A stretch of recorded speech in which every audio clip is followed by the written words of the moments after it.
지방선거 후폭풍이 몰아치고 있습니다. 보수 야권은 지도부가 모두 물러나고 비상체제로 돌입했는데요. 당내 내용은 어쩌면 이제 시작 같습니다. 네, 이 내용이 정계 개편의 신호탄이 될까요? 이번 재보선 송파을에서 당선된 4선의 민주당 최재성 의원 그리고 정치평론가 박시영 부대표와 전망해 보겠습니다. 어서 오십시오. 네, 안녕하세요. 당선 축하드립니다. 감사합니다. 네, 한 2년여 만에 다시 여의도로 네. 오십니다. 네. 질문을 많이 준비하고 있습니다. 최재성은 문재인의 호위무사입니까? 그때 이제 15년도 네. 문재인 당대표 시절에 제가 사무총장을 했죠. 그때 새정치민주연합 때죠. 그렇습니다. 그때 이제 뭐 탈당들하고 흔들기가 이제 도를 넘고 그러니까 문재인 당대표 조금 이렇게 가깝다고 하는 분들도 당대표를 조금 이렇게 뭐랄까 멀리 하거나 네. 그래서 그때 이제 같이 사무총장이니까 의당 당대표하고 함께 했다는 그런 그것 일로 때문에 언론과 사실은 지지자가 붙여준 네. 아마 최재성 의원 하면 그 이야기를 제일 많이 들은 것 같아서 제가 첫 질문 드렸습니다. 근데 그때 당시에 이제 이른바 반문 쪽에서 총선 앞두고 있었고요. 네. 사무총장이 이제 총선을 지휘해야 할 상황인데 문재인 대통령이 의원님을 밀어붙였다고 할까요? 왜 그랬을까요? 문재인 우선 대표가. 반대한 게 조금 지금 지나와서 한번 생각해 보십시오. 당대표가 사무총장 임명하는데 반대한 것 자체가 굉장히 이례적이었고 네. 반대가 그냥 반대가 아니고 당시 원내대표는 뭐 이렇게 태업하고 네. 자막에 그렇죠. 총무본부장이라 했는데 이제 사무총장 하시다가 이제 총무본부장이 되시는데 총무부장으로 강등된 거죠. 네. 그래서 제가 보기에는 이제 총선을 앞두고 있기 때문에 늘 총선을 앞두면 어느 정당이든 조금 요동칩니다. 근데 그때는 좀 도가 심해서 문재인 당시 당대표를 패권주의 공천하는 거 아니냐고 몰아붙였고 또 사무총장도 마찬가지로 그것을 앞장서서 하는 거 아니냐 해서 임명 자체를 반대했던 거죠. 근데 네. 뭐 당대표의 권한이니까 하셨던 거고요. 네. 그때 그렇게 이제 총선 지휘하면서 총선은 승리했는데 불출마 선언했고요. 그리고 이제 대선에도 뭐 공신에 항상 포함되시더라고요. 제가 기사를 찾아보니까. 네. 1등 공신이다. 네. 그 정권 바뀌고 근데 뭐 큰 자리는 안 가셨어요? 자리 자체를 안 갔습니다. 네. 왜 그러셨어요? 우선은 제가 잘할 수 있는 일, 이것을 저는 뭐 정권을 만드는 과정, 교체하는 과정에서는 누구나 다 그렇지만 좀 일을 좀 하고 열심히 할 수 있겠다 해서 또 열심히 했고요. 그러나 이제 정권을 운영하는 과정에는 또 거기에 맞는 사람들이 있는 것 같고 저는 이제 당이 중요하죠. 집권당의 책무라는 것은 정말 어마어마한데요. 그래서 대통령과 당은 동전의 양면입니다. 그래서 당이 흔들리면 대통령도 흔들리는 거고 그래서 국회로 복귀해서 당을 좀 튼튼히 해야겠다 이런 생각으로 제가 이제 좀 정중하게 사양을 좀 했던 거죠. 알겠습니다. 네. 지난 지방선거 앞두고 박시영 부대표 저희 프로그램 나오셨을 네. 때 여러 가지 전망을 해주셨잖아요. 네. 투표율이 60% 넘을 것이다. 네. 여러 가지가 참 딱 네, 들어맞았어요. 사전 투표율도 맞췄죠. 한마디로 좀 총평을 해주시죠. 예, 저는 그렇게 봅니다. 그러니까 지난 대선이 있었지 않습니까? 근데 이제야 비로소 끝난 느낌이에요. 이게 무슨 왜냐하면 말입니까? 과거에는 대선을 지면 패배자들이 대개는 해외 나가거나 하면서 1, 2년간은 은퇴하거나, 정치 네. 전면에 나서지는 않습니다. 네. 근데 공교롭게 지난 대선에는 홍준표, 안철수, 유승민 다 각 당의 대표로 등장했거든요. 그러다 보니까 문재인 대통령을 라이벌로 계속 의식하신 것 같아요.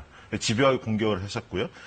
그런데 이번 이제 그 선거 과정에서 지켜보면 어떤 세력한테 표를 줘야지 유권자는 항상 생각하기 마련인데 그 생각하는 지점에 각 당 대표들의 얼굴이 떠오르는 거죠. 왜냐하면 대선 주자급들이었으니까요. 이게 손쉽게 판단한 거 아니냐. 그래서 이번 지방선거 결과로 인해서 야당이 보수 야당이 괴멸적 타격을 입었는데 이제야 국민의힘으로 정치권에서 좀 물러나시는 것 같습니다. 전면에서. 그래서 저는 지난 1년 동안은 거의 대선의 선거운동 기간 아니었냐 이렇게 봐서 이제야 비로소 끝난 느낌이 듭니다. 그런 의미에서 네. 되게 대선이 동의하세요? 이제야 끝났다. 네. 네. 뭐 그런 점도 분명히 있고요. 저는 이제 문명이 좀 이동을 했습니다. 그러니까 지식과 정보의 격차가 없고 실시간으로 또 여러 가지 정보들을 나누고 집합하는 이런 시대이기 때문에 과거에는 유력한 정치인 혹은 특정 언론의 이제 기사 이런 것으로 많이 반응을 했죠. 그러니까 선거도 해당 선거 시기의 이슈로 이렇게 막 가늠이 되는 경우들이 많았는데 지금은 조금 중기텀 아주 그냥 총합적이고 본질적인 판단을 할 만한 환경들이 된 것 같아요. 그래서 이번에는 특징적인 게 선거 시작하기 전에 마음들을 조금 먹은 이런 경우 아닌가 싶어서요. 유권자들이. 네. 이후에도 특정 이슈에 대한 이 좌우지되는 측면보다는 꽤 이 전략적 판단을 할 만한 근거들을 갖고 판단을 해나가는 거 아닌가 싶습니다. 이 여론조사 결과가 몇 개월 전하고 크게 바뀌지 않았어요. 네. 네. 이번에 송파을에서 당선이 되셨는데 그 지역의 배현진 후보, 박종진 후보 워낙 이제 방송으로 알려진 얼굴들이라 상당히 인지도가 높았는데 별로 부담스럽지 않다 이렇게 말씀을 하셨어요. 최 의원님보다 최 당선자보다 더 뭐 알려진 분들은 아니에요. 어떻게 보면 네, 뭐 이제 예. 그 전에도 삼선이셨지만 네. 예. 하도 그런 말씀들을 좀 하셔가지고 실제로 그게 이제 인지도 측정된 결과는 모르겠어요. 네. 근데 제가 오죽 궁했으면 저는 그 대신 탤런트 최재성 씨도 좀 뛰고 있으니까. 근데 꽤 알려주신 분들이죠. 그러나 이제 총선에 국회의원이 되려고 하는 자는 그런 것도 이제 플러스 알파가 되지만 그래도 국가 비전 또 정치적인 자기 소신 또 지역 비전 이런 것을 잘 제시를 하는 것이 중요하지 않나 싶어서요. 그래서 그런 의미에서 제 이야기, 제 메시지, 또 유권자들을 대하는 태도 이런 것을 잘 하면 된다. 네. 그런 뜻에서 부담 안 가졌다는 네. 얘기를 합니다. 네. 원래 지역구는 남양주고 남양주에서 내리 3선하시다가 말씀드린 것처럼 이제 총선 불출마 선언하고 2년여 만에 다시 이제 재보궐선거에 나와서 강남 한복판에 송파에 가서 이겼는데 상당한 표차로 이겼습니다. 네, 54.4%. 또 관심을 끌었던 한국당의 배현진 후보가 29.6%. 네, 또 박종진 전 시사 프로 앵커였죠. 박종진 후보가 바른미래당의 15.3% 얻었습니다. 요즘 시사 프로에서 이런 질문 많이 합니다. 나에게 배현진이란 뭡니까? 우선은 뭐 경쟁자였죠. 네. 그런데 제가 보기에는 굉장히 이렇게 자존감 이런 게 이제 높고 센 분 같아요. 네. 그래서 얼굴 크기도 큰 차이가 나죠. 그거는 비교하는 것 자체가 그건 조금 무리한 시도입니다. 그 자체가. 근데 그거를 조금 선거를 치르는 후보는 늘 눌러야 되는 그런 거거든요. 네. 그런데 꽤 이제 밝고 명랑하게 선거를 치르신 것 같아요. 네. 그러니까 굉장히 힘들었을 거예요. 네. 네, 네. 그래서 배현진 후보 하면은 좀 많이 힘들었겠다. 네. 그 말씀은 배현진 후보나 박정진 후보보다 나는 그만큼은 힘들지 않게 총선을 치러냈다 이 말 아니죠? 총선이 아니고 선거를 치러냈다. 저도 과거에 네. 힘든 선거를 했었죠. 네. 그런데 그게 얼마나 힘든지를 아는 사람이니까 네. 네, 네. 그런 의미로. 그 말씀이시군요. 네. 이번에 참 열심히 뛰셨어요. 선거운동 영상이 좀 있는데요. 네. 좀 재미있는 장면들이 있더라고요. 한번 볼까요? 뭔가를 입고 계시는데 저 옷이 뭔가요? 아이들이 좋아하는 아이언맨 아닌가요? 맞습니다. 예. 저걸 입고 선거운동 하신 거예요? 왜 저러셨어요? 제가 아니, 이렇게 가면까지 뒤집어 쓰면 누군지 아나요? 모르죠. 더웠겠네요.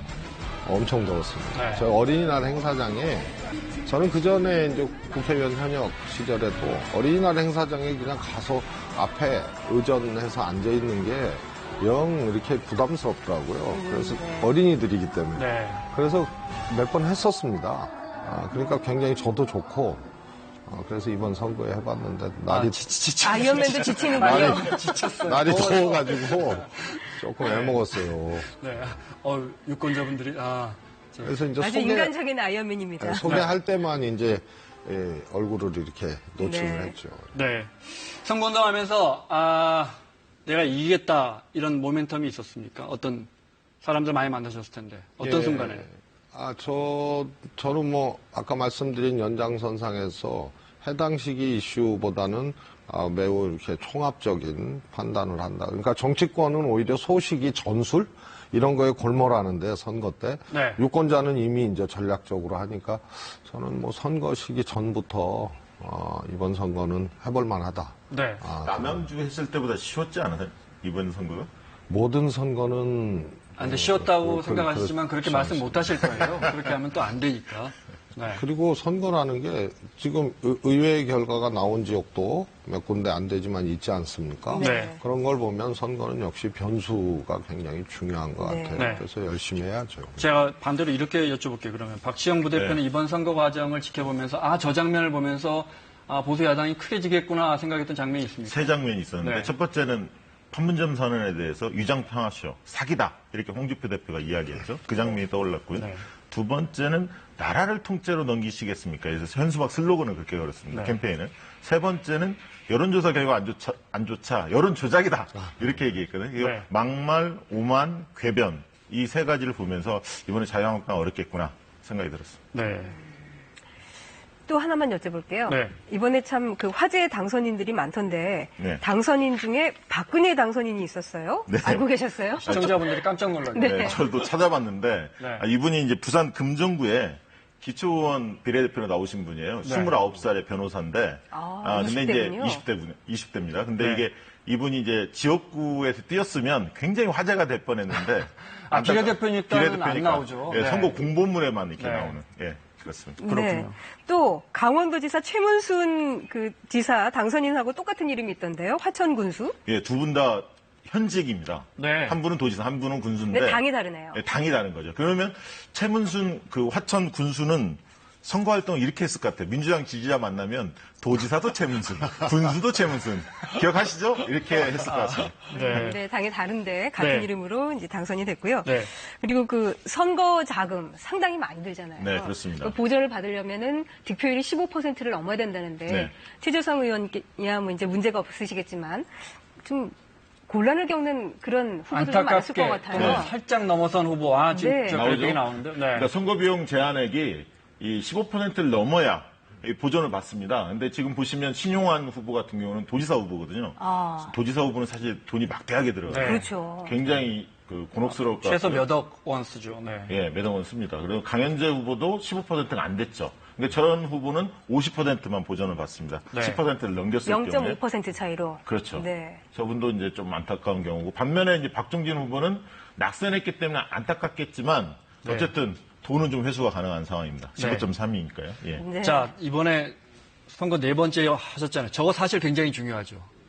물론 한 번도 저 커트라인에 걸리신 적은 없지만. 그렇습니다. 저게 다 이제 또 세 분의 경우는 소수점 이하로 네. 한 분은 0.8로 전혀 못 받고 한 분은 0.5로 반 받고 네. 한 분은 0.3이 넘어서 다 전액 받고. 받고 네. 그러니까 참 저게 큰 거죠. 네. 그러니까 양당의 취약 지역 있잖아요. 자유한국당의 호남, 네. 또 민주당의 대구 경북 같은 데는 실제로 후보들한테 저게 굉장히 중요하고 절실합니다. 그렇겠군요. 네. 저 규정을 좀 바꿔야 하는 거 아닌가요? 예를 들면 15, 14, 13 이런 식으로 퍼센트별로 이렇게 보전받는다든가 예를 들면 5% 받아도 그래도 뭐 3분의 1을 보전받는다든가 네. 저게 이제 후보 난립에 대한 일종의 이제 방어적 장치로도 작동하는 거기 때문에 네. 이게 그런 기능도 중도정당 있고. 후보들 네. 같은 경우는 굉장히 저 문제가 좀 심각한 것 같아요. 네. 그렇겠네요. 이번에 또 지방선거에서 12곳 중에 그 재보선 11곳에서 이제 민주당이 승리를 네. 거뒀어요. 의석수에도 변화가 돼서 그렇죠. 생겼죠. 이제 민주당이 이제 130석이 됐습니다. 그리고 자유한국당 같은 경우는 113석이 됐죠. 원래 113석인데 한 분이 탈당했지 않습니까? 이번에 그 뭐죠? 이부망천 이 발언을 해서 한 분이 탈당해서 네. 113석 그대로고요. 그래서 이제 범여권으로 볼 수 있는 민주평화당, 그다음에 정의당, 민중당 이런 분들 다 합치면 과반이 지금 넘어가는 상태입니다. 범여권이. 네. 반면에 범야권은 바른미래당 30석 합치면 143석, 그다음에 친야 성향의 무소속 합쳐도 145석 정도. 그래서 네. 범여권이 좀 더 의석수가 많은 상태입니다. 이렇다면은 민주당으로서는 하반기 전국 운영하시기에 훨씬 도움이 되는 그런 상황 아닌가요? 원래 이제 이 전국 동시선거, 뭐 지방선거죠. 그리고 이제 재보궐선거는 의석수를 가지고 계산하는 그런 결과 평가가 아니고, 그 선거의 승패, 이걸로 이제 정치적 힘, 정치적 흐름들이 어떻게 형성되느냐의 문제거든요. 뭐 국회 선진화법도 있고 사실 국회라는 게 과반수가 된다고 그것을 잘 운영한다는 보장이 없습니다. 그래서 제가 보기에는 의석수는 크게 의미를 둘 만한 변화가 있는 것은 아니다. 네. 다만 너무 압승했기 때문에 야권에서 야당에서 굉장한 이제 위기에 봉착하기 때문에 그런 점들이 이제 여당의 정치적 에너지로 작용을 한다. 뭐 그런 게 맞는 평가 같습니다. 네. 한편으로는 이번 민주당 압승에 대한 또 우려의 목소리도 나오고 있습니다. 들어보겠습니다. 집권 여당이 이렇게 한꺼번에 압승을 한 선거가 없었을 겁니다. 모든 정치가 한 군데 휩쓸리게 되면은 민주주의의 기본 원리인 견제와 균형이 무너지고 정치가 결국은 불안해집니다. 공룡 여당이 된 더불어민주당에 대한 매서운 채찍은 꼭 쥐고 갈 것입니다.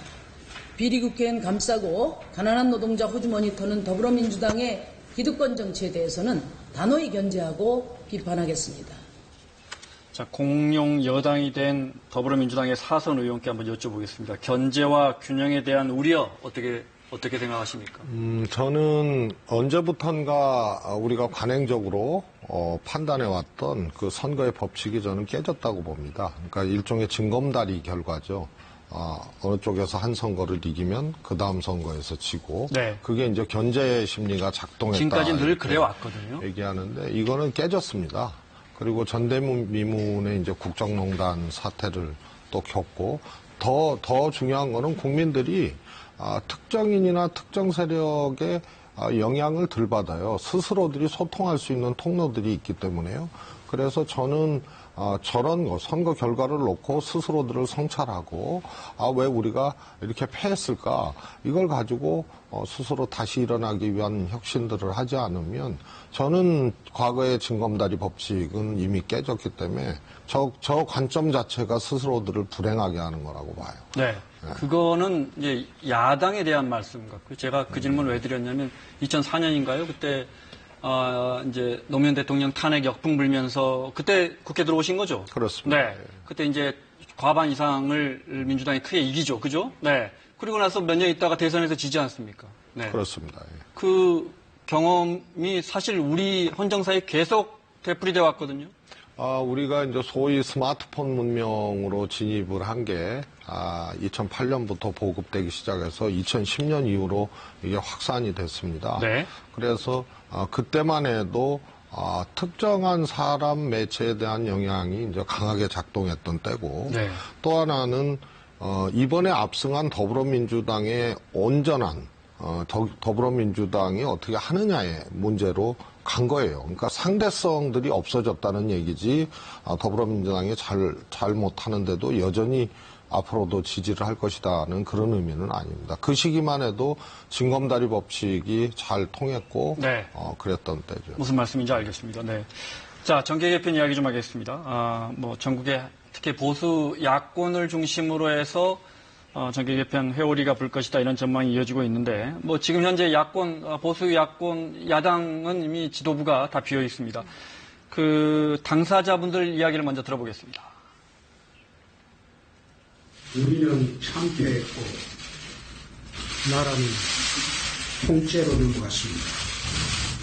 모두가 제 잘못이고 모든 책임은 저에게 있습니다. 오늘부로 당대 거식을 내려놓습니다.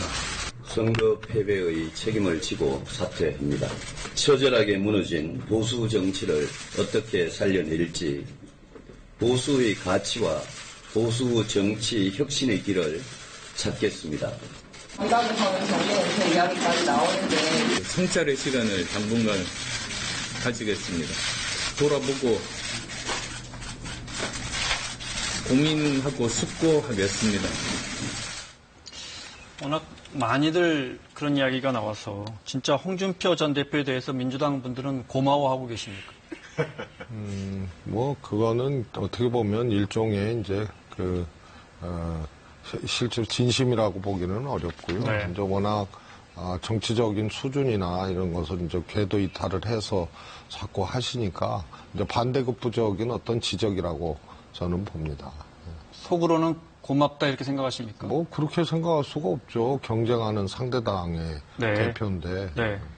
그러면 야권 패배, 보수 야권의 패배 중에 가장 큰 원인은 뭐라고 보십니까?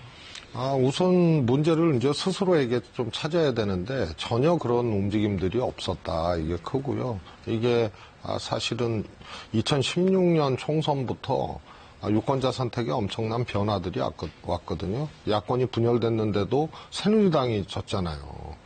그때부터 잘 했어야 돼요. 그리고 촛불이 국정농단이 있었고 촛불이 있었고 조기 대선이 있었단 말이에요.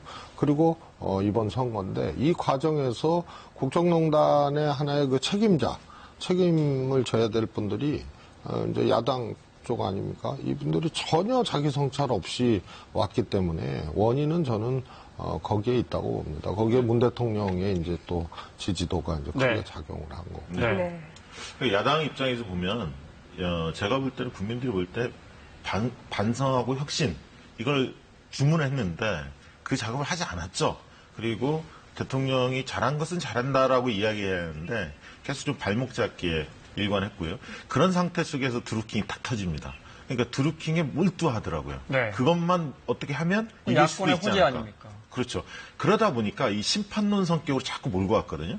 근데 시민들이 볼 때는 여당보다는 야당을 심판해야 할 때가 아닌가 이렇게 보고 있었어요. 그래서 견제 심리를 가지고 있는 그 층들의 마음을 열었어야 하는데 그런 마음 못 열었죠. 아까 슬로건도 나라를 통째로 넘기시겠습니까? 굉장히 공격적 슬로건이었거든요. 네. 그래서 견제 심리를 가진 사람들이 표를 찍지 않았다. 그런 생각이 듭니다. 자, 일단 오늘 선거 패배에 대한 책임 그리고 사죄의 의미로 의원분들이 하얀 옷을 입고 의총을 했는데요. 남성 의원분들은 아마 이제 하얀색 와이셔츠로 표현이 된 것 같고요. 네. 김용태 의원 민경욱 의원 들어가고 있는데 하얀색 옷 입고. 자, 그러면 한국당 의원들은 패인을 스스로는 어떻게 생각하고 있을까요? 몇 분 의견 들어보겠습니다. 홍준표 대표는 측근 챙기기, 비민주적이고 독선적인 당 운영, 부적절한 언행으로 일관하며 보수의 품격마저 땅에 떨어뜨렸습니다. 홍준표 미워서 한국당 못 찍겠다 하는 얘기가 심지어 경상도 쪽에서도 심각하게 들려오고 있었습니다. 선대위원장직을 좀 덕망 있는 사람한테 맡기고 본인은 선거 기간 중에 삼보일배라든지 좀 진정성 어린 사죄하는 모습을 보였다고 한다면 저는 지금의 결과보다는 월등 좋았을 거다. 유여해 전 자유한국당 최고위원은 SNS를 통해 홍준표 대표의 독선과 오만함의 결과라며 모든 충언을 듣지 않아 기차가 수렁에 빠졌다라고 지적했습니다. 또 홍철호 의원은 나라를 통째로 넘기시겠습니까? 라는 지방선거 구호가 참패를 불러왔고 또 당 지도부가 평화를 위한 대화 노력에 동의하고 공감한다고 말했어야 했다고 주장을 했습니다. 오늘 열린 한국당 비상의총에서 김무성 의원도 반성의 목소리를 냈습니다. 우리 자유한국당은 새로운 가치와 민생의 변화를 따라가지 못해서 몰락했습니다.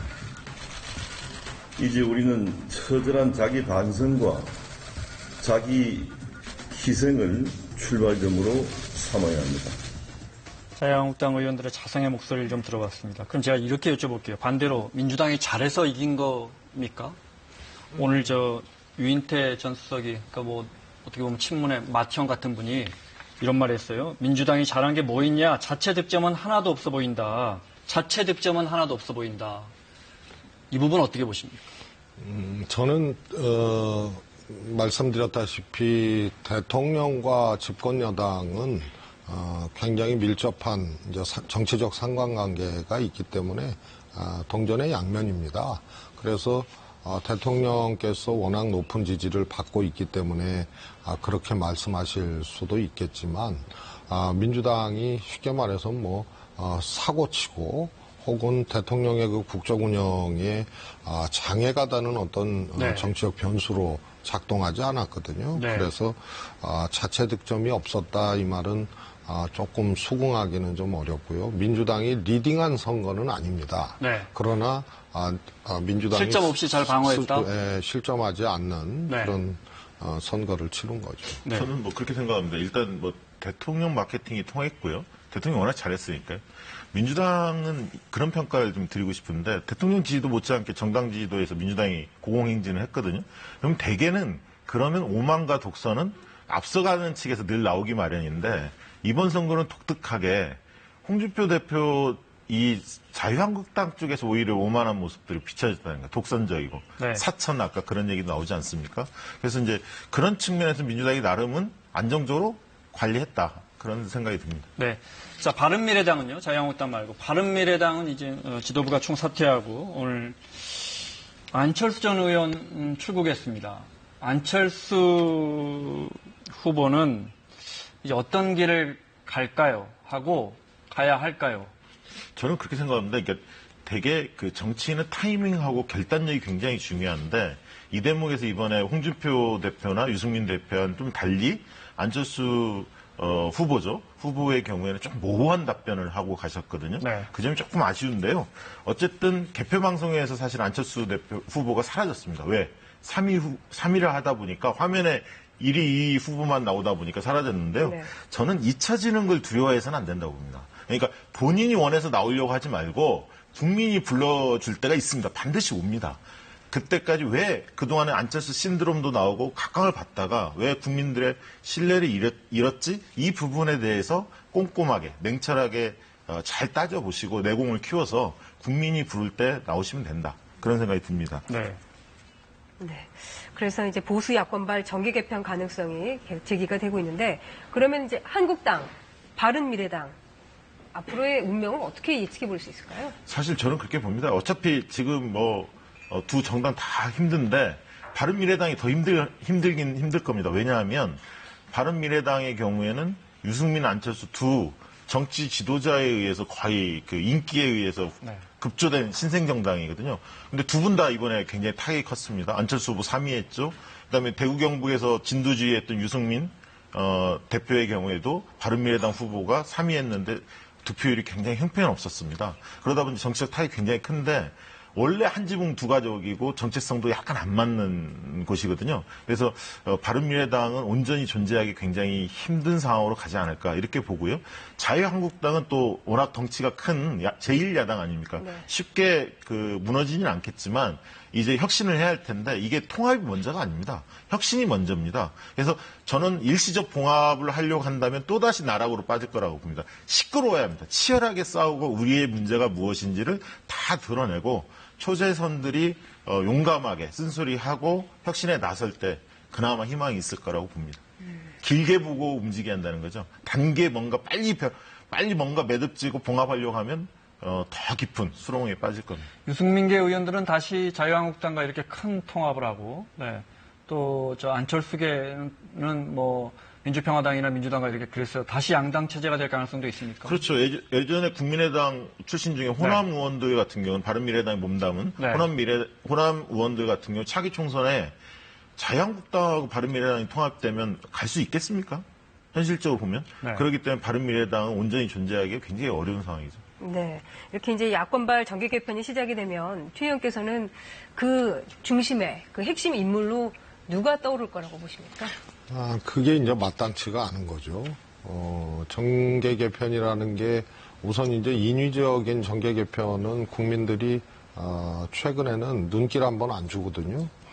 지난번 이제 대통령 선거 앞두고 문재인 대세론을 흔들기 위해서 개헌을 매개로 제3지대를 모색했던 것이 있었습니다. 정말 기라성 같은 정치인들인데요. 그러나 김종인 대표 이런 식으로. 네. 차찬속 대선 때 개헌 동시 투표하자고 막 급조해서 제안도 네. 하고 차찬속 태풍도 안 됐었죠.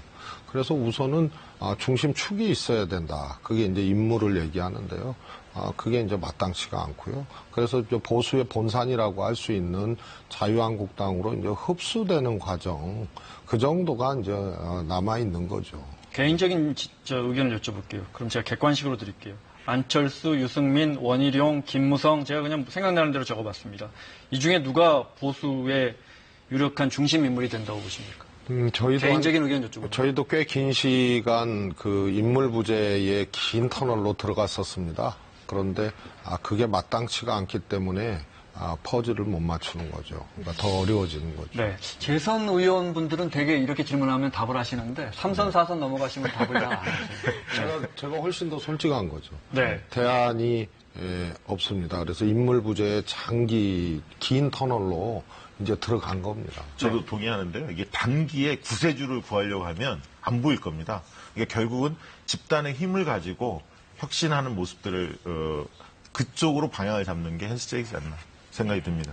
이게 사실은 어설프게 지는 것보다는 확실하게 망가지는 게 낫긴 합니다. 왜냐하면 그래야 처방을 찾거든요.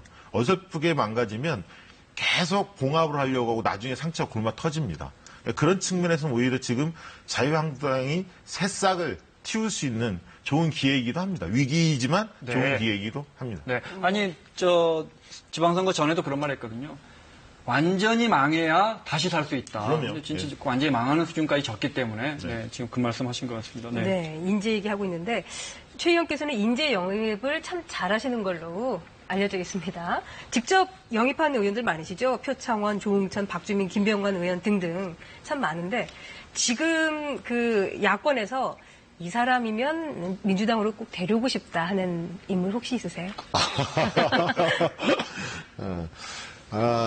저는 이제 정치권에 있는 분들을 대상으로 인재를 찾는 그거는 이제 인재 영입이 아니기 때문에 관심도 없었고 그렇게 모색도 하지 않았습니다. 그야말로 어디선가 제 역할을 할 수 있는 사람이 있는데 아직 안 보이는 이런 분들을 이제 찾아내는 거기 때문에 자유한국당에서는 이렇게 영입 말고 적이 없어요. 이런 분들하고는 좀 같이 가고 싶다 이런 분들이 있어요. 지금 보수 진영에 뭐 특별히 네. 저희 PD가 지금 인이어로 생각하기도 싫으신 것 같다고. 아니요, 그게 아니고요. 네. 인간의 이제 하나의 특징, 선의에 네. 기대서 정치를 하는 것은 제가 보기에는 어떻게 보면 좀 무책임한 것 같아요. 그 정당은 정당으로 인정을 해주고 그 정당의 이제 뭐라 그럴까요, 모습, 자세, 수준을 가지고 네. 서로 정치를 하는 거기 때문에요. 근데 실제로 자유한국당이나 바른미래당에서 민주당의 정체성이 부합한 의원들이 있습니까? 별로 많지는 않아 보이는데. 그러니까 원래 이제 정치권에 발 디딘 이후로는 그것을 논하는 것 자체가 무의미하고요. 예를 들어서 뭐 김성태 의원님 같은 경우는 노총 출신 아니에요?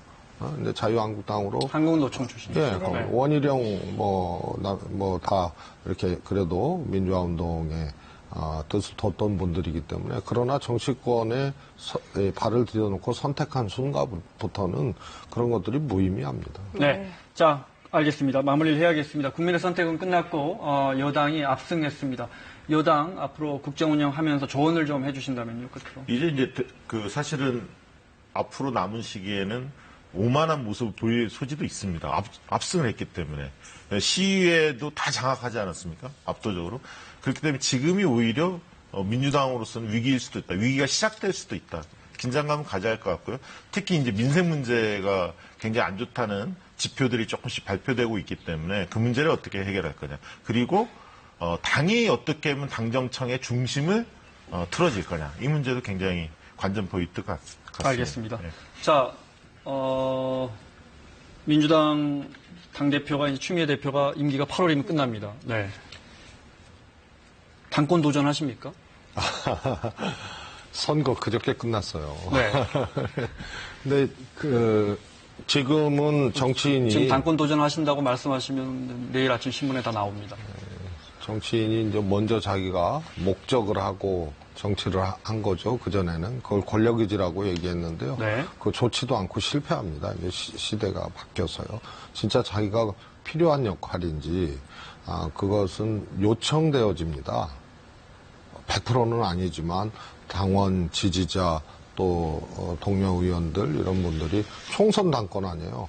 너가 딱 적합하다. 이런 것들이 대략 흐름이 형성이 되기 때문에요. 스스로의 권력 의지로 그걸 명분으로 딱 뭐 하겠다고 하는 거는 저는 그렇게 생각을 안 합니다. 알겠습니다. 마무리하겠습니다. 자, 다시 한번 축하드리고요. 좋은 정치 해주십시오. 네. 더불어민주당 최재성 의원 그리고 정치평론가 박시영 부대표와 이야기 나눴습니다. 두 분 고맙습니다. 감사합니다.